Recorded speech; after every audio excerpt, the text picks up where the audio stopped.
Cholesterol తో ఇబ్బంది పడుతున్నారా? డయాబెటిస్ రివర్స్ చేసుకోవాలా? డైట్ తో పరిష్కారం. Contact functional nutrition Vinisha Reddy. నమస్తే, వెల్కమ్ టు ఐ డ్రీమ్. నేను మీ లక్ష్మి. రాత్రికి రాత్రే అద్భుతాలు జరిగిపోవాలి. 10 రూపాయలు పెట్టుబడి పెడితే 1000 రూపాయలు వచ్చేయాలి, అది కూడా విత్ ఇన్ షార్ట్ టైంలో. ఇదే అత్యాస అంటారు, దురాశ అంటారు. దీనికి ఎన్ని పేర్లైనా మనం పెట్టుకోవచ్చు. మోసపోతున్నామని వెరీ క్లియర్గా తెలిసినా కూడా దాన్ని అంగీకరించకపోవడమే మన బలహీనత. ఇది 100% కొంతమంది ఒప్పుకొని తీరాలి. ఈ మధ్య లేటెస్ట్గా వైజాగ్లో రైస్ పుల్లింగ్ మోసం, భారీ అంటే 1,70,00,000 రూపాయలు రైస్ పుల్లింగ్ పేరుతో తెలంగాణకు చెందినటువంటి ఒక డాక్టర్ని మోసగించినటువంటి ముఠా గుట్టు బట్టబయలైంది. అయితే ఇది పోలీసుల విచారణలో ఈ పాత్రలో రైస్ పుల్లింగ్ పాత్ర అనేది ఒక అత్యద్భుతం. ఇందులో రూపాయి వేస్తే అది రెట్టింపై వస్తుంది, కాబట్టి ఇందులో ఎంతైనా మనం సంపాదించుకోవచ్చు అనేది ఒకటి. రెండోది, ఇదే రైస్ పుల్లింగ్ పాత్ర అక్షయ పాత్ర లాంటిది.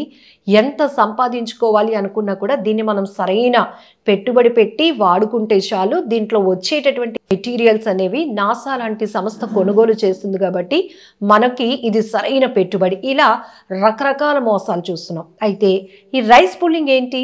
ఒక పాత్ర, దాని చుట్టూ బియ్యం వేయగానే అది ఆకర్షించుకోవటం, ఇవన్నీ ఈ మ్యాజిక్లు, ఈ జిమ్మిక్లు ఏంటి అంటే డీటెయిల్గా తెలుసుకుందాం. మనతో పాటు వెంకటేష్ కందులు గారు ఉన్నారు, senior manager electrical engineer from Aurobindo pharma. నమస్తే సార్. నమస్తే సార్, చాలా మందికి ముందు డౌట్, ఈ రైస్ పుల్లింగ్ గురించి చెప్పడానికి మనకున్నటువంటి నాలెడ్జ్ కానీ అర్హత ఏంటి అంటే, సో మీకు ఈ నాలెడ్జ్ ఎక్కడి నుంచి? మ్యామ్, తాతగారు గోల్ సత్యరాజ్ గారు అని ఉండేవారు. ఆయన తన జీవితకాలంలో చాలా సేకరించారు. పురాతన వస్తువులు, మినరల్స్, ఫాజిల్స్, కాయిన్స్ కలెక్ట్ చేశారు. ఆయన హిస్టోరియన్. నేను ఎలక్ట్రికల్ ఇంజనీరింగ్ చదివాను, కానీ నేను జాబ్ చేసేది అయితే దానిపైనే చేస్తున్నాను. నా హాబీ పురాతన నాణ్యాలు కలెక్ట్ చేయడం, యాంటిక్స్ కలెక్ట్ చేయడం, ఫాజిల్స్, మినరల్స్ కలెక్ట్ చేయడం అన్నది నా హాబీ.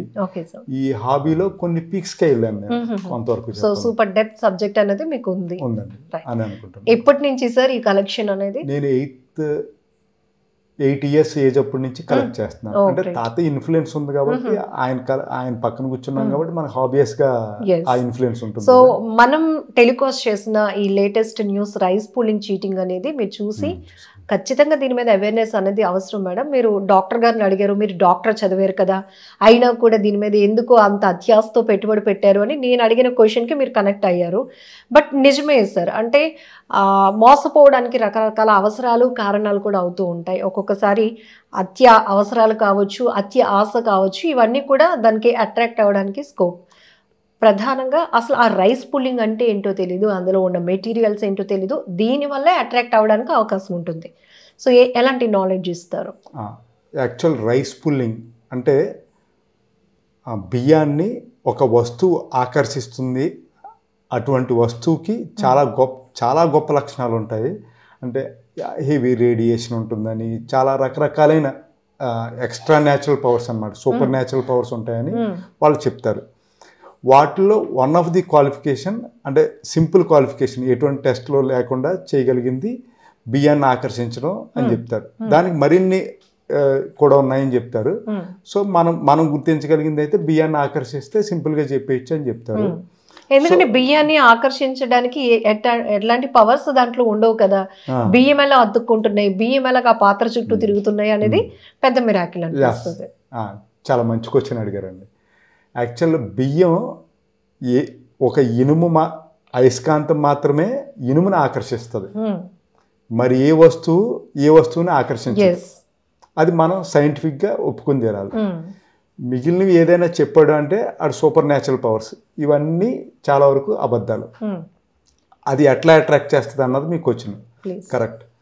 సో దానికి అది అట్రాక్ట్ చేయడానికి మంత్రాలు, మాయలు ఇట్లాంటివన్నీ చెప్తుంటుంటారు. కానీ అంటే వాళ్ళు చెప్పేది ఏంటంటే ఎందుకు అట్రాక్ట్ చేస్తుంది అన్నది ఎందుకు చెప్తారంటే,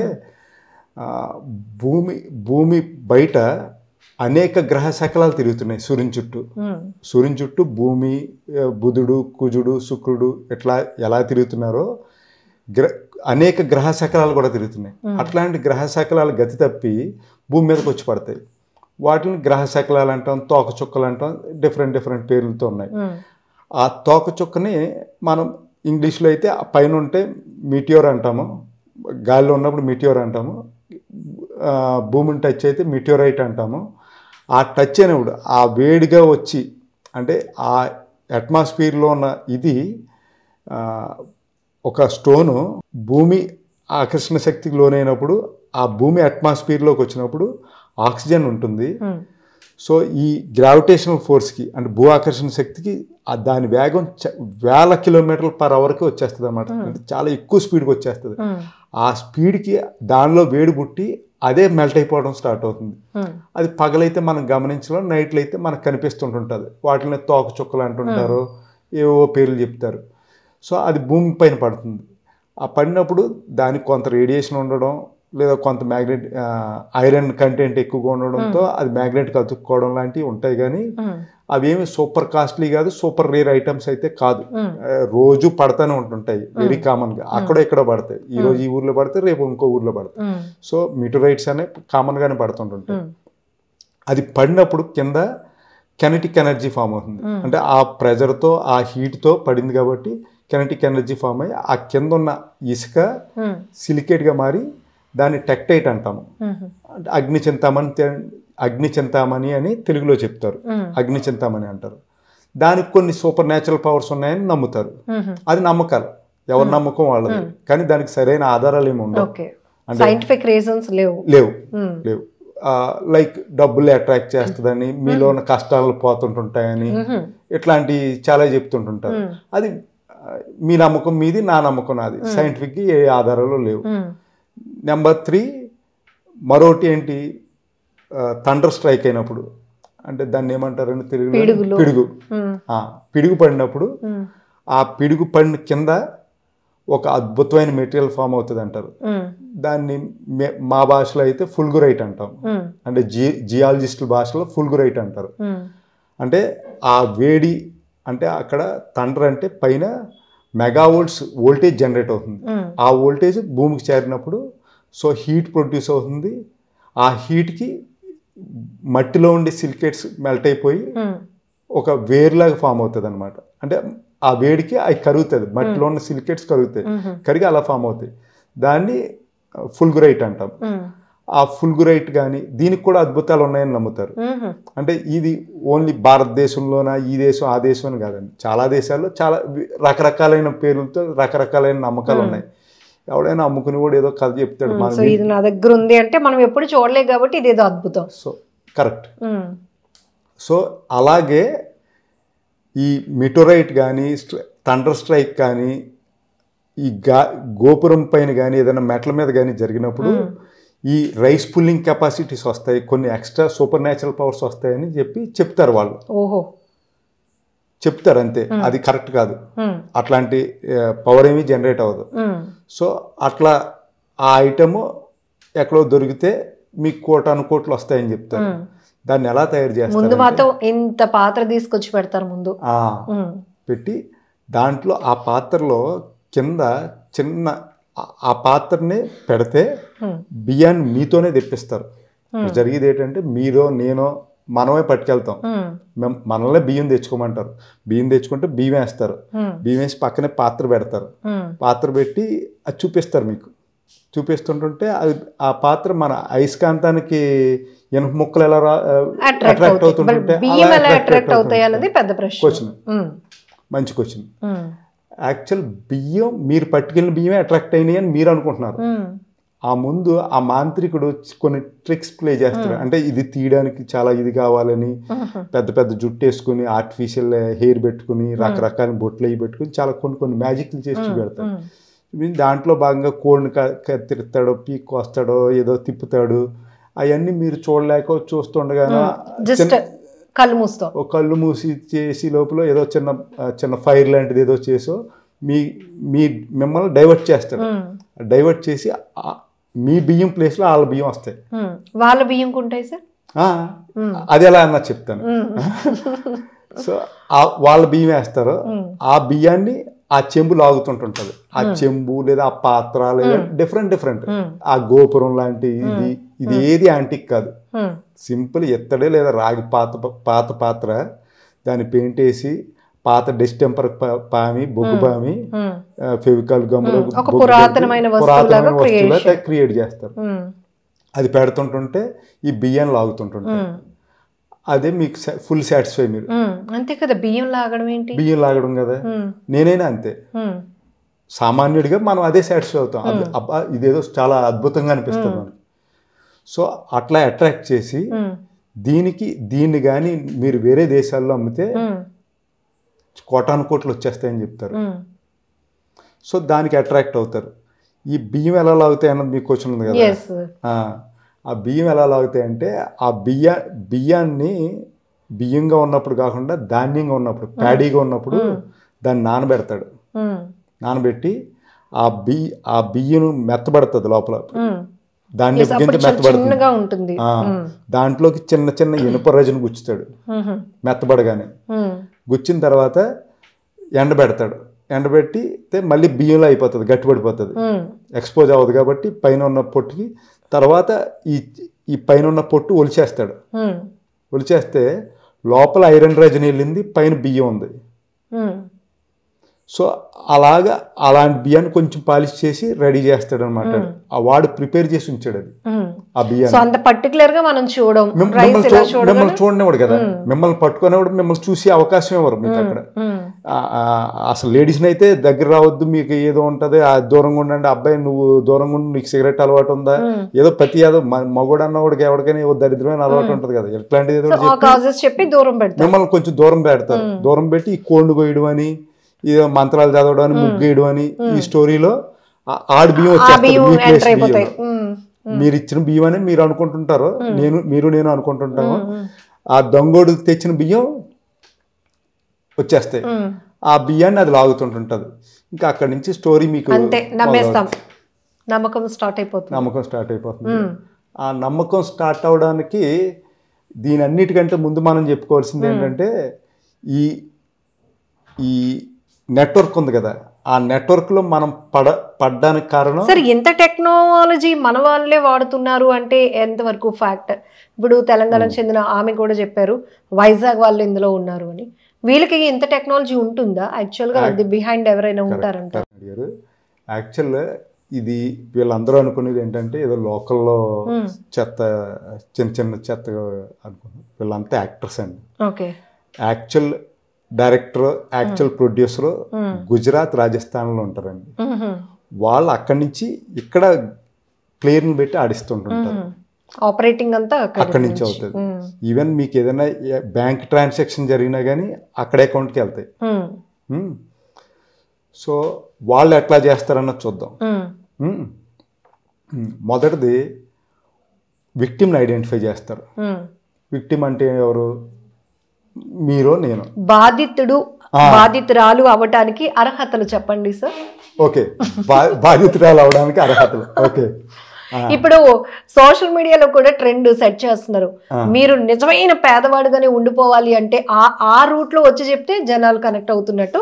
ఇప్పుడు నిజమైన బాధితురాలు అవ్వాలి అంటే అర్హతలు. Okay, correct. బాధితుడికి కొన్ని లక్షణాలు ఉండాలి. ఏదైనా ఒక చోట ఈ కేసుల్లో బాధితుడిని గుర్తించాలి. వాళ్ళు విక్టిమ్ని ఐడెంటిఫై చేస్తారు, బలిపశువుని ఐడెంటిఫై చేస్తారు. ఐడెంటిఫై చేయడానికి మొదటి లక్షణం వన్ నైట్ మిలియనీర్, అంటే ఒక రాత్రిలో కోటేశ్వరుడు అయిపోవాలనుకునే లక్షణాలు వాళ్ళు ఉండాలి. ఏదైనా జరిగితే బాగుండు, ఏదో అద్భుతం జరిగిపోవాలి, కోటేశ్వరంతా మారిపోవాలి, దెబ్బకి బెంచ్ కారుకే వెళ్ళిపోవాలి అన్న ఆలోచనలు ఉండాలి. లేదా నెంబర్ 2, పాపం కష్టాల్లో ఉండడం, చాలా అప్పుల్లో ఉంటాడు, బిజినెస్ లో ఆశపోవడం, డబ్బు ఉండి కష్టాల్లో ఉండడం. అంటే మరీ మొత్తం అయిపోతే డబ్బులు పెట్టుబడి పెట్టాడు కదా, సో ఆడిని తీసుకోవడం. ఆడి దగ్గర ఆల్రెడీ 1 కోటి 2 కోట్లు ఉండాలి, ఆల్రెడీ 4-5 కోట్లు లాస్ అయిపోయినా కనీసం 4-5 కోట్లు ఉండాలి, 1 కోటి రూపాయలన్నా ఉండాలి. అటువంటి వ్యక్తులు వీళ్ళు వెతుకుతారు. వెతికి ఐడెంటిఫై చేస్తారు. ఐడెంటిఫై చేసి వాళ్ళ దగ్గరికి మన ఏదో ఏజెంట్ గానీ ఏదో విధంగా 1-2 సార్లు జస్ట్ పరిచయం. ఈ డెసిషన్ మేకింగ్ కూడా ఇంట్లో వాళ్ళతో షేరింగ్ చేసుకునే వాళ్ళు కాకుండా ఓన్ డెసిషన్ తీసుకునే వాళ్ళలాగా ఉండాలి. చాలా ఇంపార్టెంట్ పాయింట్ కదా సార్. ఎందుకంటే ఈ డాక్టర్ గారే కాదు, గతంలో శ్రీకాకుళంలో కూడా ఇలాంటి రైస్ పుల్లింగ్ కేసు చూస్తే వాళ్ళ ఇంట్లో వాళ్ళకి ఎవరికి చెప్పట్లేదు, చెప్పట్లేదు, ఎక్కడో చెప్పరు. ఇన్వెస్ట్ చేస్తున్నామని దాస్తూ ఆఖరికి కోట్లు మోసపోతున్నారు. మొత్తం అంతా అయిపోయాక కానీ తెలియదు. మనకి రెగ్యులర్గా తెలిసిన వాళ్ళలాగా, చాలా పెద్దవాళ్ళలాగా, చాలా తెలిసిన వాళ్ళలాగా పరిచయం చేసుకుంటారు. సరే, ఇక్కడ 2 రకాల ఆస్పెక్ట్స్ ఉన్నాయి. ఒకటి బాగా నాలెడ్జ్ లేకపోవడం ఒకటి, అంటే ఇందులో వేస్తే డబ్బులు తిరిగి మళ్ళీ రెట్టింపై వస్తాయి, ఇదేదో మాయాజాలమో మంత్రజాలమో సినిమాటిక్ రేంజ్లో. ఇప్పుడు చదువుకొని మంచి నాలెడ్జ్ వాళ్ళు, ప్రొఫెషనల్గా వెల్ సెటిల్డ్ అయిన వాళ్ళు కూడా నమ్ముతున్నారు. అంటే కొన్ని రకాల మెటీరియల్ పేర్లు చెప్తున్నారు వీళ్ళు. నాసా కొనుగోలు చేస్తుందని, లేకపోతే ఇట్లాంటి కంపెనీలు, కార్పొరేట్ కంపెనీలు వీటిని తీసుకుంటాయి ఫార్ములాస్ కోసమని. ఏంటి సార్ అది? యాక్చువల్ వాళ్ళు ఏం చెప్తారంటే ఈ పై గ్రహాలకి వెళ్ళడానికి వీటికి రాకెట్లో ఫ్యూయల్ కింద వాళ్ళు సింపుల్గా ఏం చెప్తారంటే మీకు పూర్తి డీటెయిల్స్ ఎవడెవడు, అసలు ఎందుకు కొంటున్నారో ఈ 1000 కోట్లకి 100 కోట్లకి అన్నది ఎవరో డీటెయిల్స్ ఇవ్వరు. వాడు కూడా హైడ్ అండ్ సీక్లోనే గేమ్ ఆడతాడు. ఉదాహరణకి ఒకడు వచ్చి మిమ్మల్ని అప్రోచ్ అవుతాడు, మీకు ఆ లక్షణాలు ఉంటేనే అప్రోచ్ అవుతాడు. నేను బాధితురాలిని, నష్టపోవడానికి సిద్ధంగా ఓకే, సో నేను దొంగను అనుకుందాం. దొంగోడు ఏం చెప్తాడంటే మీకు మేడం మీరు జర్నలిస్ట్ కదా, మీకు చాలా నెట్వర్క్ ఉంటుంది, వైజాగ్లో చాలా తిరుగుతున్నారు, సో మీ బ్రదర్ వాళ్ళకి బిజినెస్లో ఉన్నారు కాబట్టి వాళ్ళు కూడా తిరుగుతున్నారు కదా, మీరు ఎక్కడైనా రైస్ పుల్లింగ్ చేసి పాత్ర ఏమైనా దొరికితే చూడండి, నా దగ్గర బయ్యర్ ఉన్నాడు, అంటే కొనుగోలుదారు నా దగ్గర ఉన్నాడు, ఏమైనా ఉంటే చూడండి అంటే సాధారణ మీకు ఫస్ట్ క్వశ్చన్ ఏమొస్తుంది? అసలు దాని గురించి నాకు నాలెడ్జ్ లేదు, కానీ ఇదేదో ఇంపార్టెంట్ మెటీరియల్ రైస్ పుల్లింగ్, ఎంత కష్టాన్ని కూడా అడగొచ్చు కదా, అడుగుతాను. అప్పుడు నేను చెప్పే ఫిగర్ ఎంత ఉంటుందంటే 5K CR 6K CR అంటాడు. 5K వేల CR కోట్లు, 5000 కోట్లు అంటే బహుశా ఎన్ని సున్నాలు ఉంటే లెక్కడం కూడా కష్టం తెలుసా మేడం మీకు. వాడు అట్లాంటి ఫిగర్ చెప్తాడు దొంగోడు. చెప్తే నెక్స్ట్ క్వశ్చన్ మీద ఏముంటుంది? ఎక్కడ దొరకచ్చు, ఎవరైనా కనెక్టింగ్ పీపుల్ ఉన్నారా కరెక్టే కదా, అట్లా అడుగుతారు. లేదా ఎందుకు పని చేస్తుంది, సెకండ్ క్వశ్చన్ మాత్రం అదే ఉంటుంది, దేనికి ఇంత అమౌంట్ అంటే దేనికి ఉపయోగపడుతుంది కదా. అప్పుడు వాడు ఏం చెప్తాడంటే నాకు నేను మీకుతో చెప్పకూడదు, కొనుగోలుదారుడు ఎవరని కూడా అడుగుతారు కదా, అది చెప్పను నేను, ఎందుకంటే నాకు ఏజెన్సీ మా పర్సంటేజ్ నాకు పోతుంది, సో అది నేను మీకు చెప్పను. కానీ ఎందుకు కొంటారని కూడా నాకు పూర్తిగా తెలియదండి, జస్ట్ నేను ట్రేడర్ని అంతే, జస్ట్ మీ దగ్గర కొని ఏజెంట్ని అంతే, మీ దగ్గర ఉన్న దాన్ని ఆయనకు అమ్మిచ్చేసి నేను కమిషన్ తీసుకుంటాను. ఆయన కేరళ అది వెళ్ళిపోతాడు, పెద్ద ఫారినర్ అది ఇది అని చెప్తాడు. చెప్పి అక్కడికి వెళ్ళిపోతారు, అక్కడి నుంచి ఫారిన్ వెళ్ళిపోతుంది, వేరే దేశాలకు వెళ్ళిపోతాయి. ఆ వేరే దేశాల్లో నాసా వాళ్ళు అది కొంటారండి, అది 1000 కోట్లు మామూలుగా ఉండదు. అది ఏకంగా నాసా వేరే గ్రహాల మీదకి రాకెట్లు పంపించడానికి ఫ్యూయల్ కింద, అది పెట్రోల్ కింద ఇదే వాడుతుంది, లేదా ఆ మెటల్నే వాడుతుంది. ఆ మెటల్ ఎలా ఫామ్ అవుతుంది అంటే ఇలాగా చెప్పాను కదా, ఆ మెటల్ ఫార్ములా తెలియదు, దాని గురించి ఐడియా లేదు, ఆ పదం పరిచయం లేదు, అంటే పరిచయం లేని వర్డ్స్ వాడతాం కదా. నాసా టెటానియం అని 8000 కోట్లు ఈ ఫిగర్లకు పడతాం. మీతో మాట్లాడేది అంతా కూడా సైంటిఫిక్ గా మాట్లాడతాం, ఏమి తలమాసిన వాళ్ళు వచ్చి మాట్లాడను కదా, ప్రొఫెషనల్ గా మాట్లాడతాం. సో వాళ్ళు అట్రాక్ట్ అవుతారు. అట్రాక్ట్ అయిన తర్వాత పూర్తిగా అట్రాక్ట్ అవ్వరు, జస్ట్ మీరు సరే చూద్దాం ఆలోచన వస్తారు. వచ్చినప్పుడు వాడు దొంగోడు ఇంకో మాట ఏం చెప్తాడంటే, మేడం పలానా చోట ఉందంట, అదేదో భోగాపురంలో ఉందంట, ఒకసారి మేము వెళ్తున్నాము, మీరు వస్తారా, జస్ట్ వెళ్దాం అంతే, జస్ట్ చూసి వచ్చేద్దాం అంటే. మీకేం ఖర్చు లేదుగా, మీరు ఫ్రీగానే కదా చూద్దాం అనుకుంటున్నారు. అక్కడి నుంచి మనకి కనెక్టింగ్ పాయింట్ స్టార్ట్ అయిపోతుంది, నాతో బాండింగ్ ఏర్పడుతుంది, వెళ్ళడం రావడం. ఒక్కొక్కసారి స్టేజ్ వైజ్ గా ఇన్వెస్ట్ పెట్టడానికి నేను రెడీ అయిపోతూ ఉంటాను. ఇట్లా ఇంకా మొత్తం మిమ్మల్ని మెంటల్ గా ప్రిపేర్ చేస్తాడు దొంగోడు ప్రిపేర్ చేస్తున్నాడు మిమ్మల్ని మెంటల్ గా. మీరు పెట్టుబడి ఒకేసారి పట్టుకొచ్చేస్తే మీరు కొనరు. ఎస్ సరే, ఇప్పుడు రైస్ పూలింగ్, దీనికి చిన్న కనెక్టింగ్ ఇద్దాం. గుప్త నిధులు ఇవి కూడా మనం చూసాం. రాత్రి పక్క ఇంట్లోని కూడా సౌండ్లు రాకుండా డీజే సౌండ్లు పెట్టో, టీవీని సౌండ్లు పెట్టుకోనో తవ్వకాలు జరుపుతూ ఇవి కూడా చూసాం. సో ఇవన్నీ కూడా ఇంకా యాంటిక్ డిపార్ట్మెంట్ వైజ్గా అయితే కనుక ఫుల్ నాలెడ్జ్ మీరు చెప్తా ఉంటారు. బట్ ఈ ఆశ దురాశ ఇవన్నిటికి కూడా బాధితుడు అనేవాళ్ళు రెడీ అయిపోతారు, అంటే వాళ్ళ మ్యానిపులేటింగ్ లోకి వెళ్ళిపోతారు. మేడం ఫస్ట్ అండి యాంటిక్స్ నా దగ్గర కొన్ని కలెక్ట్ చేస్తాను. కలెక్ట్ చేసే వాళ్ళు చాలా మంది ఉన్నారు. కోటాను కోట్లు పెట్టుకునే వాళ్ళు ఎవరు ఉండరండి. ఏదో ఇది ఉందనుకోండి, ఇది ఒక 200 సంవత్సరాల క్రితం దీప బుడ్డి, దీన్ని నాకు ఇష్టం కాబట్టి ఒక 500కో 1000కో లేదా 10,000కో కొంటాను. కోటాను కోట్లు స్పెండ్ చేసి ఎందుకు కొంటాను? ఇది ఈ వెనకది ఉంది ఆ రాజు రాణి బొమ్మలు, అవి రెడ్ శాండిల్వుడ్తో చేసేవారు. ఎప్పుడో మన బాగా చిన్నప్పుడు వాడేవారు మనం. దాన్ని ఎంత కొంటారు? గట్టిగా అయితే 5,000కో 10,000కో కొంటారు, లేదా 20,000కి కొంటారు. కోటాను కోట్లు కొనివాడు ఎవడుంటాడు? కోటాను కోట్లు ట్రేడ్ జరిగితే అది అఫీషియల్గానే జరుగుతుంది ట్రేడ్. సో ఎవడో కొండో అట్లాంటి మెటల్స్ కానీ అట్లాంటి రేట్లు కానీ ఎక్కడా లేవు. సో మీరు అట్లాంటివి నమ్మకండి, అవన్నీ ట్రాప్ చేసి ఎక్కడో చోట మిమ్మల్ని మోసం చేయడమే. Thank you sir. సో ఇది వెరీ వాల్యుబుల్ నాలెడ్జ్ వీడియో. ఎందుకంటే నమ్మకండి అని సింపుల్గా చెప్పేస్తే ఎందుకు నమ్మకుండా ఉండాలి సార్ అని క్వశ్చన్లు వేసే వాళ్ళు కూడా ఉన్నారు. కాబట్టి ఇంత డీటెయిల్గా అసలు రైస్ పూలింగ్ ఏంటి, వీళ్ళు ఎలా అప్రోచ్ అవుతారు, బాధితులుగా మనం మారే ముందు మనల్ని మెంటల్గా ఎలా ప్రిపేర్ చేస్తారు, అసలు ఈ బియ్యం వెళ్ళి ఆ పాత్రకు అతుక్కోవడం ఏంటి, డబ్బులు డబల్ అవుతాయి అని చెప్తే వెంటనే నమ్మడం ఏంటి, ఇవన్నీ మీకు డీటెయిల్గా చెప్పినాక ఇలాంటి మోసాలను నమ్మకండి అని వెరీ క్లియర్ మెసేజ్ ఇవ్వడమే ఈ video. Thank you so much sir. నమస్తే. నిజంగా ప్రస్తుతం ఉన్నటువంటి సమాజం దేనికి ప్రయారిటీ ఇస్తుంది? ఆర్థిక సంబంధాల చుట్టూ మాత్రమే తిరుగుతుంది. మళ్ళీ ఎన్నికలంగానే చాలా విరక్తి కలుగుతాం. మంచి అనిపిస్తుంది కదా, లేడీస్ కూడా ఛాలెంజింగ్ జాబ్స్ చేసినప్పుడు చాలా బాగుంటది. ట్రాఫిక్ అసిస్టెంట్స్ గా నియమించిన ట్రాన్స్జెండర్స్ అందరితో సాల్యూట్ చేయించుకుంటున్నారు. ఫుడ్ డెలివరీ ఇవ్వటానికి వెళ్ళినటువంటి డెలివరీ బాయ్ అనిల్ పై కళ్ళ ముందు పెళ్ళండి